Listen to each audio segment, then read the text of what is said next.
ठोक देगी UP police तो बंद कर दे, सुप्रीम कोर्ट बंद कर दे, हाई कोर्ट ठोक देगा, राजनीति अपना लो। उस भाई का दिमाग खटक जाए और वो आकर के उड़ा दे तो भैया मैं तो उसका वेलकम करूंगा। जहां सरकार नहीं दे पा रही फैसला, वहां समाज में से कोई व्यक्ति निकल करके फैसला कर रहा है। कुछ भी इनकाउंटर नहीं है, उसको आप इनकाउंटर का नाम नहीं दे सकते। क्या कहेंगे? अभी अतीक अहमद के मर्डर के बाद ऑफिस पे बुलडोजर चल चुका था, उस ऑफिस में आज खून के धब्बे मिले हैं। फॉरेंसिक टीम वहां जांच कर रही है। वो धब्बे शाइस्ता का भी अनुमान लगाया जा रहा है कि शाइस्ता के भी हो सकते हैं। क्या शाइस्ता का भी मर्डर कर दिया गया है? हो सकता है। जांच का विषय, जांच ढंग से होती रहे, बहुत कुछ निकलेगा।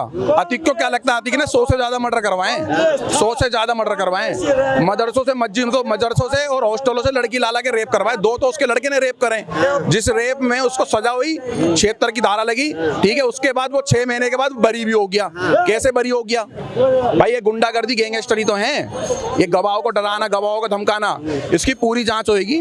बेशक अतीक को किसी भाई ने उड़ा दिया, सुनो मेरी बात, बेशक उड़ा दिया है, लेकिन अतीक के ऊपर जांच का विषय अभी भी बना हुआ। जांचें ईडी, सीबीआई, यूपी पुलिस तगड़े से कर रही है, कहीं पर भी कसर नहीं छोड़ रही है। और जो जहां पर उसकी वो कब्र बनी हुई है ना, जहां पर उसको दबाया गया है अतीक को, वहां पर उसके काले कारनामे को लिखा जाए, वहां पर लिखा जाए, तरीके से लिखा जाए पूरा कि इसने कितने रेप करे, कितने लुटेरे। यार कोई सोचने को समझने को राजी, अपना अपना ज्ञान दे रहे हो। अरे 1000 से ज्यादा रजिस्ट्रियां मिली है उसके घर में, 1000 से ज्यादा रजिस्ट्रियां। मेरे भाई गरीबों की आत्मा सताई है उस बंदे ने, गरीबों की आदमियां। यहाँ पर लोग हिंदू मुस्लिम का एंगल निकाल रहा है। वो देखो भाई टोपी लाए खड़ा हुआ, हिंदू मुस्लिम का एंगल निकाल रहा है। विकास दुबे की भी गाड़ी पलटी थी भारत के अंदर, एक भी बंदा उसके समर्थन में नहीं बोला, एक भी। अब तो गाड़ियां भी पलटेगी और रोलर भी चलेगा बाबा का। कहा जा रहा है अतीक अहमद हत्याकांड हो चाहे असद का एनकाउंटर हो, सबके पीछे गुड्डू मुस्लिम का हाथ है। वो भी एक मुस्लिम ही है भाई साहब। फिर आप देखो मुस्लिम, मैं नहीं कह रहा हूँ, सुनो, जो लोग हिंदू मुस्लिम का एंगल निकाल रहे हैं उनसे बात करो। वो नालायक हैं, वो कांग्रेसी हैं और वो अखिलेश के वो चाटुकार हैं जो हिंदू मुस्लिम का एंगल निकाल रहे हैं। देखो समझने वाली बात है इसके अंदर। जिस पुलिसकर्मी को भाई उसके बेटे असद ने मारा था, वो पुलिस वाला कौन होता है? आज हम चांदनी चौक में खड़े हैं, चांदनी चौक के थाने के अंदर जितने पुलिस वाले हैं, जनता उनका परिवार है, जनता उनकी समाज है, जनता की रक्षा करना उनका काम है। अगर उन पुलिस कर्मियों को दिन दहाड़े मार देते हैं तो हमारा फर्ज नहीं बनता भाई कि वहां पर जाना बचाना? हमारा आम जनता का फर्ज नहीं बनता? बनता या नहीं बनता पत्रकार साहब? नहीं, मुझे लगता है कि भारत में एक न्याय प्रक्रिया है और हम लोगों को सबका सम्मान करना चाहिए। तो मुझे लगता है कि शाइस्ता परवीन को भी मर्डर नहीं करवाया गया होगा, वो कहीं छुप के बैठे होगी, क्योंकि उसे यूपी पुलिस पे मतलब विश्वास नहीं है। उसे लगता है कि अगर यूपी जाएंगे तो उसे मतलब किसी तरह से कभी वो कार पलट दिया जाएगा या बाइक फिसल जाएगा या फिर बाइक पे फायर कर दिया जाएगा, बहुत तरह की बात है। इसलिए यूपी पुलिस पे विश्वास नहीं है, गुड्डू मुस्लिम पे विश्वास नहीं, क्योंकि गुड्डू मुस्लिम सभी हत्याकांड के पीछे हाथ माना जा रहा है, जो अंदर से रिपोर्ट आ रही है, क्योंकि वो ही हैं जो अभी तक पकड़े नहीं गए हैं। क्यों नहीं पकड़े गए? यूपी पुलिस क्या कर रही है? क्या कर रही है यूपी पुलिस? क्या कर रही होगी जी? पकड़े उसे, जिस दिन पकड़ लेगी उस दिन ठोक देगी पुलिस। हाँ, जिस दिन पकड़ लेगी ना उस दिन ठोक देगी। जब तक बचा है तब तक शुक्र करे वो। तो ठोक देगी यूपी पुलिस तो बंद कर दे, सुप्रीम कोर्ट बंद कर दे, हाई कोर्ट ठोक देगा, राजनीति अपना लो। नहीं बंद कर दो कोर्ट भाई। मैं कह रहा हूँ पत्रकार साहब, ये बात जब अतीक ने 2 पुलिस वालों को मारा तो कहाँ बिल में चले जाते हैं लोग? सुप्रीम कोर्ट बंद कर दो, ये बंद कर दो, वो बंद कर दो। भाई एक बात बताओ, अगर पुलिस पे ही हमला ये लोग करेंगे गैंगस्टर, तो पुलिस का हाथ पे हाथ बांध के बैठे रहेगी क्या? पुलिस पे हमला करेंगे तो एनकाउंटर तो होगा ना।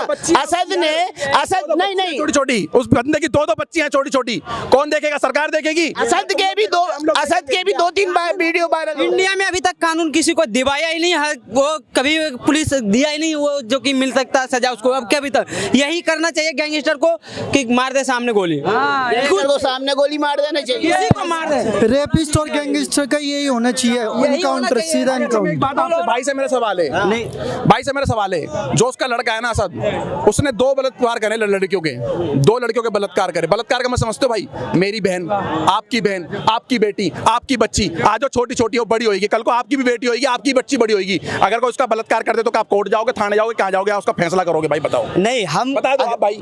मैं डंके की चोट पे करो। अगर मेरी बहन या आने वाला फ्यूचर में मेरी बेटी अगर किसी का भी बलात्कार होता है तो हम सबसे पहले भारत देश में रहते हैं, हम पाकिस्तान में नहीं रहते हैं कि हम उसे ठोक देंगे। हमारे देश में कानून है, संविधान है, जज है, हम उसके पास पहले FIR करवाएंगे। इसका मतलब ही नहीं कि मैं खुद चाकू लेकर उसे पेल दूं।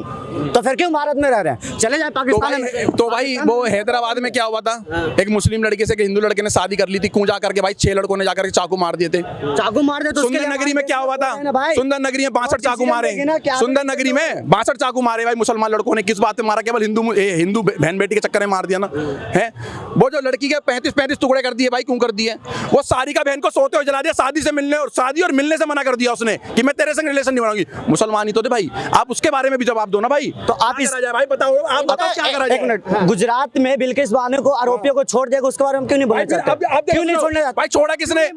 नहीं, सुनिए दोनों चुप रहिए। अभी हिंदू मुस्लिम की डिबेट नहीं चल रही है। अब मैं आपको बता दूं, नहीं अब मैं आपको बता दूं, जो आपने नाम लिया, किसका नाम लिया? बिल्किस बानो का ना। सुप्रीम कोर्ट ने दोबारा से फाइल ओपन करने के लिए बोल दिया। किसने बात ये छोड़ा? किसने? सेंट्रल गवर्नमेंट और गुजरात गवर्नमेंट क्यों छोड़ा? तो कोर्ट नहीं छोड़ा, तो कोर्ट नहीं तो दोबारा फाइल खोल, सुप्रीम कोर्ट ने बोला ना फाइल खोली जाएगी। सुप्रीम कोर्ट में वो दोबारा पिटीशन दाखिल किया बिल्किस बानो ने, तब उसे दोबारा केस चालू है। नहीं तो सुनिए ना, उमेश राजूपाल, सवाल ये नहीं है हजरत के उनको छोड़ दिया, सवाल ये है कि उनको बरी क्यों करा। उसको बरी, सवाल ये नहीं है कि उनको दोबारा केस कर दिया, सवाल ये है कि उनको छोड़ा क्यों गया। आप बताओ, आपके बहन बेटी के साथ किसी को, बच्चे को अगर दीवार में दे करके मार दोगे, 8-8, 10-10 आदमी उसके साथ रेप करेंगे और उसका केस चल रहा है, बंद है, वो सजा भुगत रहे हैं, तो उसको छोड़ा क्यों है? सवाल ये है, सवाल ये नहीं है कि भाई उनके बाद दोबारा केस हो रहा है। ये तो सवाल ही गलत। असद को क्यों छोड़ा गया था जब उसने 2 बलात्कार करे? असद को क्यों छोड़ा गया था? कोर्ट ने क्यों छोड़ दिया है? जो बंदा मदरसे और हॉस्टलों से लड़की बुला रहा है, जो रेप कर रहा है, मैं अपने नहीं कह रहा भैया, अपने मोबाइल खोल लो, अपने नेट पे सर्च मार करके दो। सुनो मेरी बात सुनो। यूनिवर्सिटी नहीं है तो वीडियो वायरल हो रहा है। यूपी ने डाउनलोड कर रखी है भाई। कैसे जमानत मिल गई उनको, कैसे पैरोल मिल गई, कैसे छूट गए? कमी किसकी कमी थी? किसकी कमी थी भैया? उनकी। मैं दोबारा चलो, सरकार की, अब सरकार की कमी थी। अब समाज में से अगर इतने में से अगर किसी भाई के साथ ऐसा हादसा हो जाए, उस भाई का दिमाग खटक जाए और वो आकर के उड़ा दे, तो भैया मैं तो उसका वेलकम करूंगा।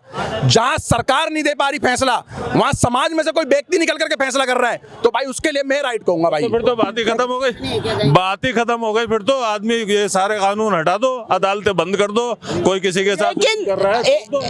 इनके विचारों से मैं वास्ता नहीं रखता, लेकिन एक सवाल आपसे भी है। जब सपा का राज चल रहा था, जब समाजवादी पार्टी की सरकार चल रही थी, जब अतीक अहमद का गुंडा राज चल रहा था, अतीक अहमद का कानून का राज चल रहा था, अतीक अहमद कहता था रात है तो रात है, अतीक अहमद कहता था दिन है तो दिन है, तो चल रहा था ना। तब कानून कहा था समाजवादी पार्टी के समय। सीना ठोक के कहता हूँ, जो अतीक अहमद के साथ हुआ बिल्कुल सही हुआ, क्योंकि वो गुंडा था। और गुंडा जो है एक मुसलमान और हिंदू को नहीं देखता, लेकिन जिस तरीके से अतीक अहमद के साथ हुआ है, उससे कई गुना ज्यादा हिंदू भाई जो है वो कर रहे हैं।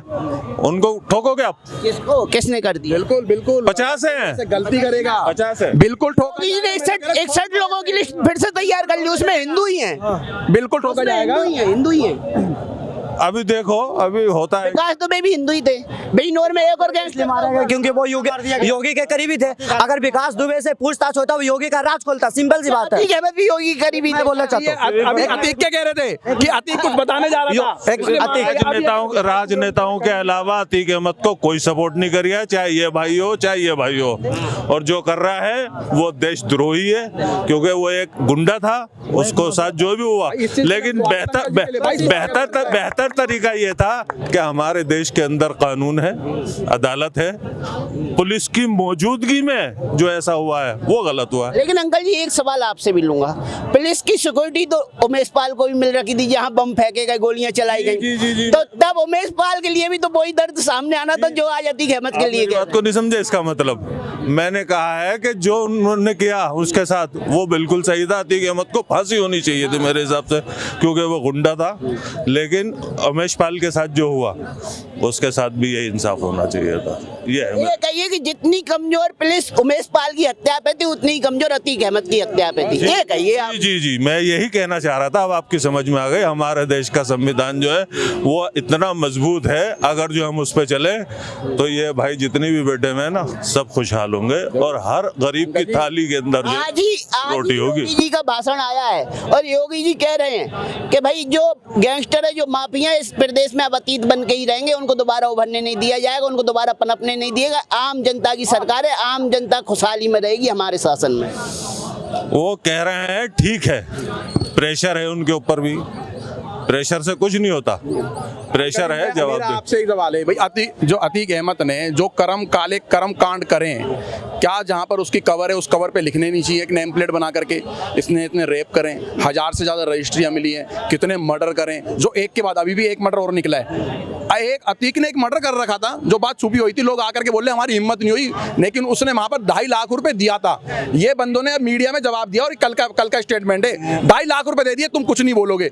मैं कह रहा हूँ उसके कर्म काले काम सारे उसकी कबर के पास में साइड में लिखने चाहिए कि मेरे देश के अंदर कोई भी अपने बच्चे का नाम अतीक अहमद ना रखे। और मैं कह रहा हूँ भगत सिंह रखो ना, राजगुरु रखो, APJ अब्दुल कलाम रखो, ऐसे नाम अशफाक उल्लाह खान रखो। जरूरी नहीं है, बेकार की बात है कि ये नाम रखो वो नाम ना रखो, ये कोई बात है?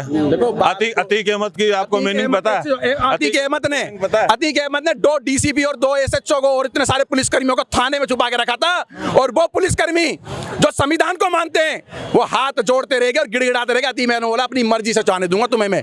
ऐसा बड़ा गैंगस्टर था, उसके लिए मुस्लिम कम्युनिटी कह तो रही है कि उसके साथ जो हुआ सही हुआ, लेकिन बेहतर यह था कि उसको जो है ना, हमारे देश में संविधान है, हमारे देश में कानून है, इसके कोई मायने नहीं है कि कोई अगर जो कुछ करता है तो आप उसको मार दोगे। अगर जो मेरी बात से आप सहमत नहीं है, संविधान और कानून ने तो नहीं मारा। अतीक जो थे उनको संविधान और कानून ने तो नहीं मारा, निगरानी में हुआ है वहाँ पे। संविधान ने कानून ने तो नहीं मारा। अंकल जी देखो, जहाँ पर देखो वहाँ पर सूरी बैठा हुआ था गोल्डन टेम्पल पे, वो भी तो पुलिसकर्मी खड़े, 11 पुलिसकर्मियों के आगे AK-47 गन थी उनके आगे, तब भी जाकर के तो एक बंदा ठोक करके आ गया, तो वहाँ पर भी तो पुलिसकर्मी थे। सिद्धू मूसेवाला भी तो मारा गया है, बहुत से ऐसे बड़े बड़े कांड है भाई साहब। के साथ 2 पुलिस वालों को मार दिया गया, तब लोग कहाँ थे? मशीन गन छीन की भागी गई, तब कहाँ थे? तो मैं अंकल जी को बोला, जब उमेश पाल के समय भी तो पुलिसकर्मी उमेश पाल के साथ ही थे, जब उनके ऊपर बम गिराए गए, गोलीबाजी की गई। मेरी बात सुनो, भाई साहब ने बड़ा अच्छा सवाल किया है कि जब कहाँ थे ये लोग। भाई साहब क्या करेंगे और तुम क्या करोगे? करेगा तो कानून। भाई साहब उस टाइम कानून नहीं था, मेरे या तुम्हारे होने से कुछ नहीं होता। इस समय कानून नहीं था, अगर जो होता तो वो गाड़ी पलटी जाती। उमेश विकास दुबे की पलटी थी। विकास दुबे ने CO एक हमारे प्रदेश का, हमारे पुलिस लेवल में बहुत बड़ी पोस्ट होती है। कानून को ही जब अपने आप हाथ में लेके जान से मार के उसका जो है पैर काट दे रहे हैं, तो आपसे बड़ा दुर्दांत अपराधी कोई नहीं हो सकता है। विकास दुबे घाट उतार दिया था भाई साहब, मौत के घाट उतार दिया था पुलिसकर्मी को एक ही रात में उस बंदे ने, ठीक है, विकास दुबे ने। उसकी गाड़ी पलटी और पलटी भी और काम भी हुआ। मैं कह रहा हूँ, एक बात बताइए, एनकाउंटर स्पेशलिस्ट क्यों बनाए जाते हैं? कानूनी तो इजाजत दे रहे हैं। SIT का गठन किसने? एनकाउंटर स्पेशलिस्ट इसलिए बनाए जाते हैं मुठभेड़ के लिए। अगर जो वो आपके ऊपर हमला करता है तो आप उसको शूट करो। एनकाउंटर ही तो किया गया विकास दुबे का, असद का और विकास दुबे का। नहीं, एनकाउंटर ही किया गया। पुलिस फाइल में तो एनकाउंटर ही है, जांच चल रही है, जांच चल रही है, जांच चल रही है। कुछ भी एनकाउंटर नहीं है, उसको आप एनकाउंटर का नाम नहीं दे सकते। यहाँ पर एक हिंदू मुस्लिम का एंगल ना बनाया जाए। मैं तो कह रहा हूँ ऐसे अगर किसी भी समाज के अगर गंद कचरा है तो हर घंटे इनकाउंटर करे जाए, फिर से समाज के बीच में करे, चाहे वो अपने पुलिसकर्मी करे। ऐसे तो गंद को साफ करना चाहिए और इस देश के अंदर ना ऐसा कचरा साफ हो और हमारे आने वाले बच्चे जो जनरेशन हो ना, वो कि हम इस देश में हैं जिस देश में गैंगस्टर गुंडा मवाली कुछ नहीं है। 100% से कॉपी किताब और डायरियों में वो लिखा भी गैंगस्टर गुंडे होते थे कभी। इस भाई से मैं 100% सहमत हूँ कि भाई हमारे देश के अंदर, ये हिंदुस्तान है, बहुत बड़ा देश है और इसके अंदर जो रहने वाले ना वो एक मुट्ठी की तरह रहते थे। आज आप मुझे ये बता दो कि भाई आज ऐसा क्या हो गया? आज हम यहाँ पे खड़े हुए हिंदू मुस्लिम पे डिबेट कर रहे हैं? बिल्कुल नहीं कर रहे हैं। नहीं, हिंदू मुस्लिम पे डिबेट नहीं है, अभी भी मैं कह रहा हूँ। आप रोजी के लिए क्यों नहीं बोलते? आप रोटी के लिए क्यों नहीं बोलते? हमारे देश के अंदर और जो बातें हो रही हैं उसके ऊपर क्यों नहीं बोलते? और हमारे को जो है ना, देखो भाई सब यहाँ पे खड़े हो, ये हिंदू मुस्लिम जो है ना सिर्फ राजनीतियों का काम है। सब सुन लो कान खोल करके, ये सब साथ में बैठ के खाते हैं। मैंने टीवी पे भी सुना था, अपने मोबाइल में भी देखा था। एक हिंदू भाई अगर जो मोटरसाइकिल पे जा रहा होता है ना, उसका स्टैंड खुला रह जाता है, तो मुसलमान भाई कहता भाई तेरा स्टैंड खुला हुआ है, गाड़ी गिर जाएगी। और अगर जो एक मुसलमान जा रहा होता है तो हिंदू भाई कहता भाई साहब स्टैंड हटा लो, गाड़ी गिर जाएगी आपकी। तो हमारे में इतनी मोहब्बत है, और आप जो है ना राजनीति का चक्कर छोड़ दो। जी जी जी, चाचा जी ने बहुत अच्छी बात कही है। हम हिंदुस्तान देश में रहते हैं, हम हिंदुस्तानी हैं, और योगी जी जो है, योगी जी बहुत अच्छे से कार्य प्रणाली पे अपने निरंतर कार्यपथ पे आगे चल रहे हैं, और ईश्वर उनको और प्रगति दे।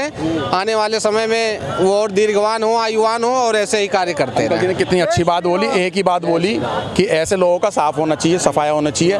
देखो अगर ऐसे मुस्लिम भाई हमारे आकर के टीवी के आगे ऐसे बोलें, कितना दिल खुश होता है हमारा। अंकल जी से जो अंकल जी ने बोला है, मेरा तो दिल खुश हुआ ही हुआ है, और जितने आपको चैनल को लोग देखेंगे ना, उनका भी दिल खुश हो जाएगा। अंकल जी की भी मंशा ऐसी है, लोगों की मंशा बनी हुई है कि समाज में से गुंडे मवाली खत्म होने चाहिए, रेपिस्ट खत्म होने चाहिए, क्योंकि सबके परिवार को, सबकी बहन बेटियों को खतरा बना देता है इससे। ठीक है जी, हमने हर दौर देखा, हर समाज देखा है। किसी को ना डरे, कोई भय ना रहे, भय मुक्त समाज हो हमारा, ताकि सबको जीने का समान अधिकार हो और हम जो है भय मुक्त रहें।